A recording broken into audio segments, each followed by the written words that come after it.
السلام علیکم ورحمۃ اللہ وبرکاتہ نحمده ونستعینه ونستغفره ونعوذ باللہ من شرور انفسنا ومن سیئات اعمالنا من يهده اللہ فلا مضل له ومن يضلل فلا هادی له ونشهد ان لا الہ الا اللہ ونشهد ان محمدا عبده ورسوله اما بعد فإن خير الحديث كتاب الله وخير الهدي هدي محمد صلى الله عليه وسلم وشر الأمور محدثاتها وكل محدثة بدعة وكل بدعة ضلالة وكل ضلالة في النار. رب اشرح لي صدري ويسر لي أمري واحلل عقدة من لساني يفقهوا قولي ربي زدني علما. اللهم فقهني في الدين. الحمدللہ ثم الحمدللہ. اللہ تعالیٰ کا لاکھ لاکھ کروڑوں شکر و احسان ہے کہ اللہ تعالیٰ نے ہمارے اس سلسلے کی کڑی کو اس ماہ مبارک میں سے جوڑ دیا. الحمدللہ.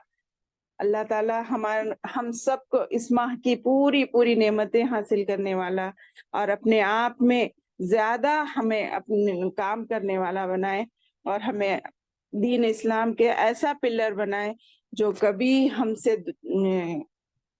تک کبھی ہمارے لیے مشکل نہ آئے اور ہم سب کو اسلام سے محبت دل سے ہو اور اس کے احکامات کو ہم خوشی خوشی ادا کرنے والے بنے انشاءاللہ. تو میری پیاری دینی بہنوں، اللہ تعالیٰ آپ سب کو بھی مجھے بھی اس ماہ کی پوری نعمتیں حاصل کرنے کی اس کوشش کو قبول کرے. اور آپ سے میں ایک گزارش کروں گی، انشاءاللہ میرے درس کے بعد میں ایک چھوٹا 4 منٹ 10 سیکنڈ کا آڈیو ریکارڈ کی ہوں، اس میں آپ ضرور سنیں اور مجھے عہد کرے میرے ساتھ کہ انشاءاللہ اس بار ہم یہ کوشش تو ضرور کریں گے. میں ابھی کیوں نہیں بول رہی ہوں تاکہ آپ لوگ سننا، وہ میں بول دیے تو پھر وہ نہیں سنتے اور پھر اپنے دل سے اس پہ مہر لگائیں کہ ضرور اس بار ہم اپنے رمضان کو کچھ نہ کچھ طریقے سے اسپیشل بنائیں گے. ٹھیک ہے، چلیے اس کے بعد ہم اپنا پرانا ترجمہ و تفسیر کا سلسلہ شروع کرتے ہیں کہ ہم سورہ قریش اور سورہ فیل کا ترجمہ کریں گے انشاءاللہ. تو میں پہلے سورہ پڑھ لیتی ہوں. بسم اللہ الرحمن الرحیم. لإيلاف قریش إيلافهم رحلة الشتاء والصيف فليعبدوا رب هذا البيت الذي أطعمهم من جوع وآمنهم من خوف.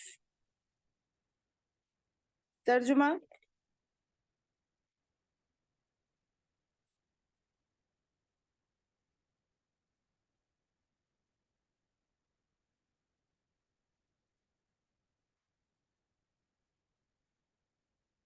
اس کا ترجمہ کچھ اس طرح ہے: قریش کے مانوس کرنے کے سبب، یعنی انہیں جاڑے اور گرمی کے سفر سے مانوس کرنے کی وجہ سے اس کے شکریہ میں پس انہیں چاہیے کہ اسی گھر کے رب کی عبادت کرتے رہے جس نے انہیں بھوک میں کھانا دیا اور خوف میں امن و امان دیا. تو سب میں پہلے یہ سورہ مکی ہے اور اس کے پہلے ہی لفظ ایلاف سے اس کا نام پہلے ہی آیت کے قریش سے اس کا نام قریش رکھا گیا ہے.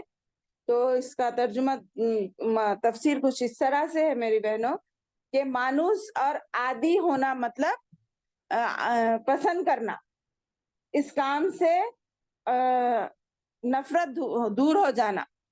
مانوس ہو جانا مطلب قریش کی گزران. قریش جو معلوم ہے نا آپ کو، تفسیر کی کلاسز میں بتا رہے ہیں کہ قریش قبیلہ کا گزران، یعنی وہ کیا کام کرتے تھے، ان کا ذریعہ کیا تھا کھانے پینے کا، تو وہ تجارت تھا. تو وہ سال میں 2 مرتبہ ان کا تجارتی قافلہ باہر جاتا اور وہاں سے اشیاء چیزیں خرید کر لاتا تھا اور یہاں لا کر بیچتے تھے. تو سردیوں میں یمن کی طرف جو گرم علاقہ تھا وہ اس طرف جاتے تھے، اور گرمیوں میں شام کی طرف جو ٹھنڈا تھا وہاں جا کر تجارت کرتے تھے. ٹھیک ہے، یہ ان کا گزران کا ذریعہ تھا. خانہ کعبہ کی خدمت گزار ہونے کی وجہ سے تمام اہل عرب ان کی عزت کرتے تھے، اس لیے ان کے قافلے بلا روک ٹوک سفر کرتے تھے. یعنی یہ جو مانوس ہوئے وہ یہ قریش نے اپنا جو سلسلہ شروع کیا وہ اللہ کی مدد اس میں اس طرح شامل تھی کہ قریش کا کام پہلے خانہ کعبہ کی بھی متوالی تھے نا، ان لوگوں کی خدمت کرنا ان کا وہ تھا. تو خدمت کرنے کی وجہ سے تمام اہل عرب میں دوسرے تمام شہروں سے بڑھ کر عزت کی نظر سے ان کو دیکھا جاتا تھا. تو اسی وجہ سے اللہ نے ان کو عزت بخشی تھی کہ تمام اہل عرب کے ذریعے کے پاس کعبۃ اللہ کی عظمت، بڑائی اور بزرگی تھی، سب اس کی بہت عزت کرتے تھے.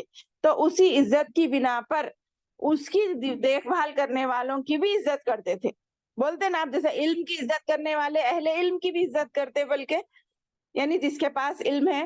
تو ویسے ہی اس کعبے کو دیکھنا، اس کی دیکھ بھال کرنا، اس کے حفاظت کرنا، ان کے وہاں پہ آنے والوں کی مدد کرنا، یہ ان کا طریقہ تھا. تو اس کی وجہ سے اللہ نے ان کو بھی تمام دوسرے قبیلوں سے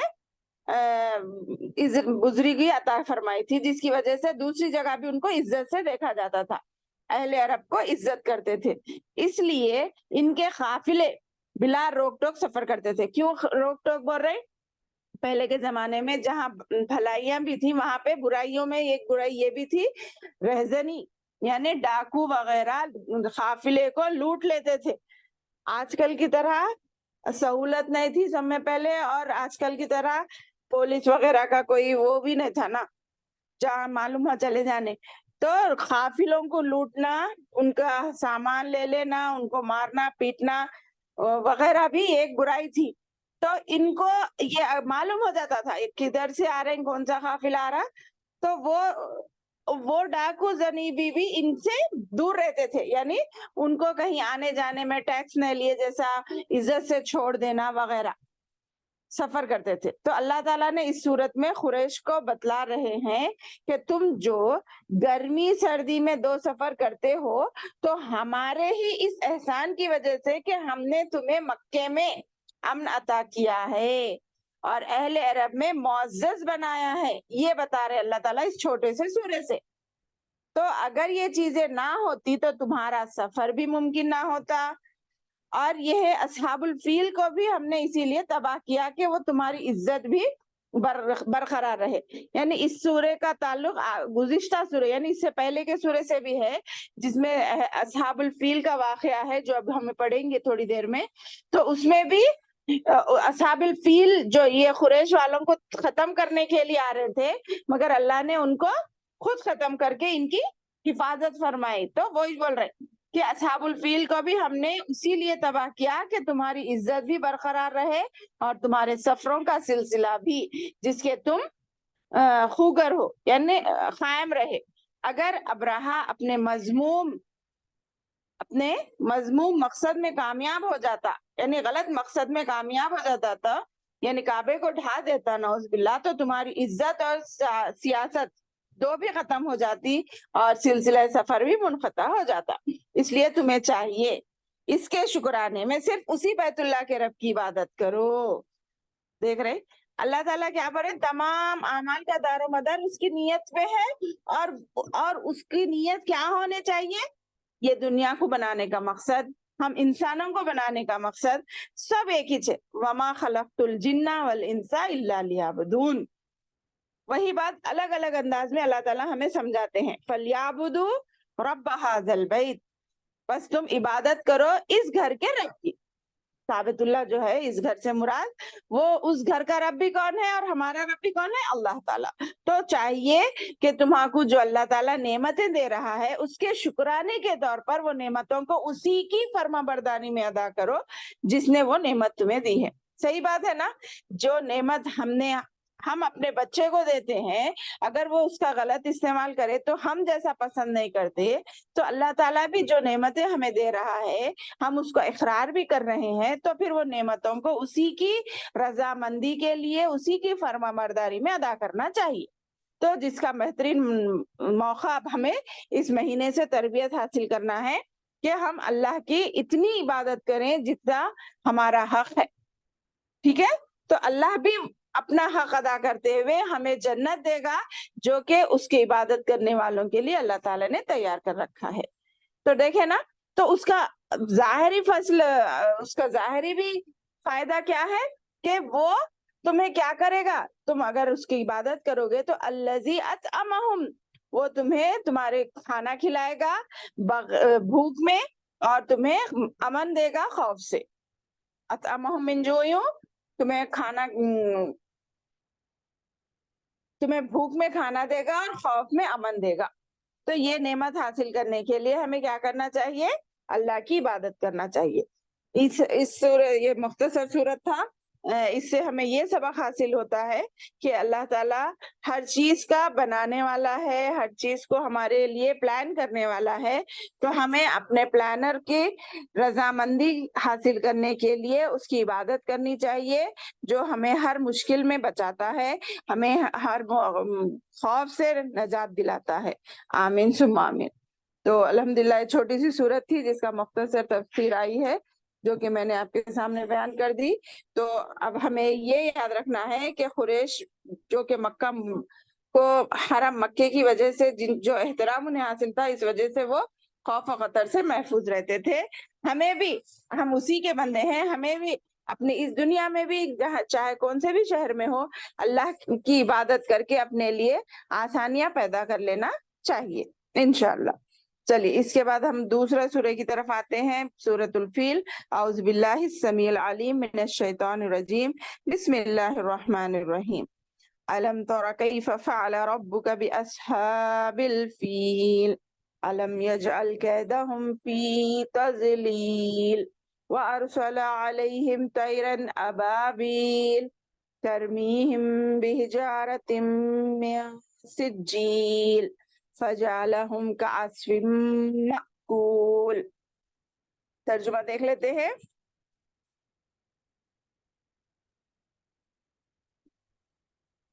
کیا تو نے نہیں دیکھا؟ علم ترا، علم ترا کے اصل معنی کیا ہے معلوم؟ کیا تجھے نہیں، ہم تو دیکھ رہے ہیں نا، ہم سن رہے ہیں، تو ہمیں معلوم ہونا چاہیے۔ علم ترا کے اصلی معنی علم تعلم ہے، کیا تجھے نہیں معلوم، کیا تو نے نہیں دیکھا کہ تیرے رب نے ہاتھی والوں کے ساتھ کیا کیا؟ کیا ان کے مکر کو بیکار نہیں کر دیا؟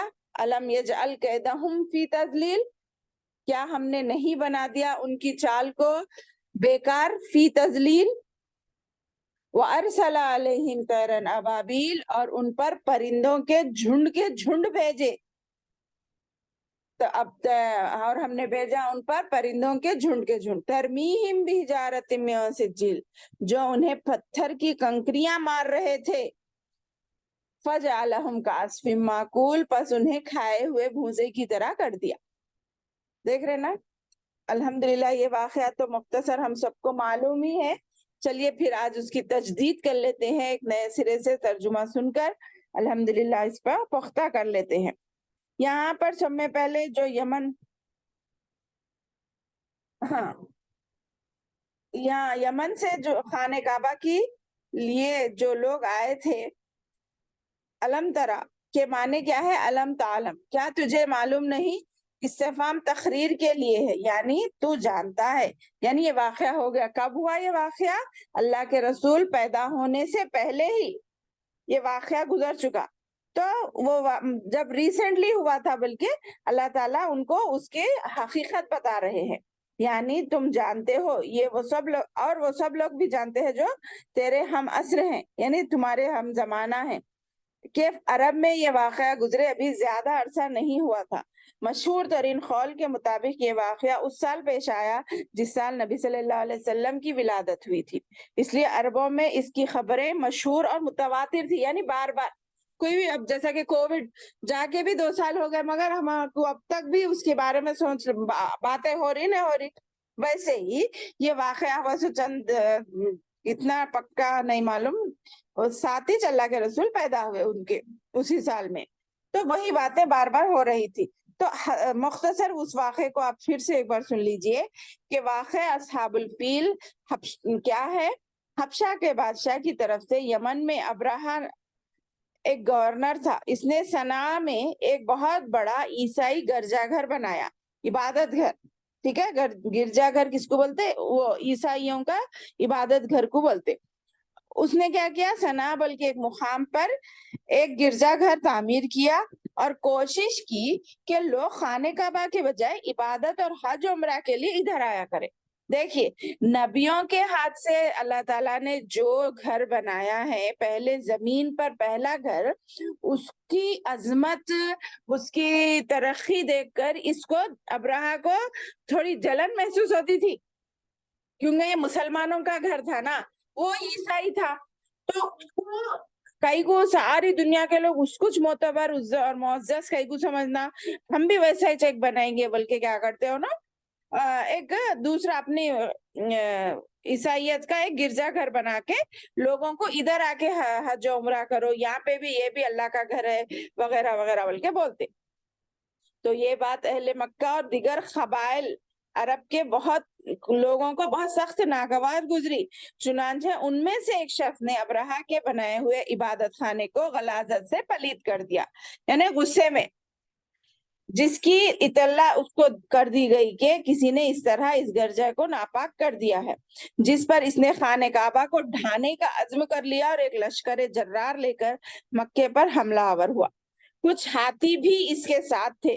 جب یہ لشکر وادی محصر کے پاس پہنچا تو اللہ تعالیٰ نے پرندوں کے غول بھیج دیے، جن کی چونچوں اور پنجوں میں کنکریاں تھی جو چنے یا مسور کے برابر تھی.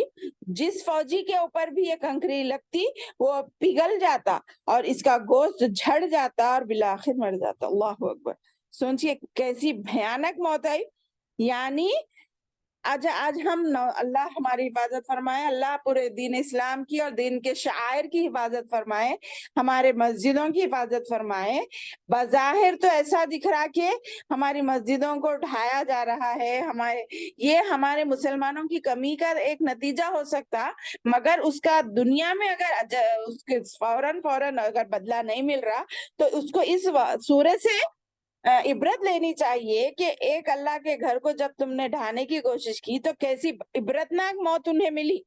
تو انشاءاللہ آخرت میں بھی یہ دنیا میں جو بھی غیر مسلم ہو، ہمارے اسلام کے شعار کو تکلیف پہنچانے کی کوشش کرتے ہوں، اللہ کے پاس اللہ تو رسی کو ڈھیل دے رہے ہیں، مگر آخر میں اس کا انجام کیا ہو سکتا ہے کہ معمولی ایک پرندے کی چونچ میں کنکر کو بھیج کر جس پر پھینکتے تھے وہ اس کا گوشت جھڑ جاتا تھا. اللہ اکبر! تو وہ پگھل جاتا تھا اور وہ مر جاتا تھا. تو خود ابرہہ کا بھی صنعاء پہنچتے پہنچتے یہی انجام ہوا، یعنی اس پر بھی وہ کنکر گرا اور اس کا بھی یہ حال ہو گیا. اللہم احفظنا منہم. اس طرح اللہ تعالیٰ نے اپنے گھر کی حفاظت فرمائی.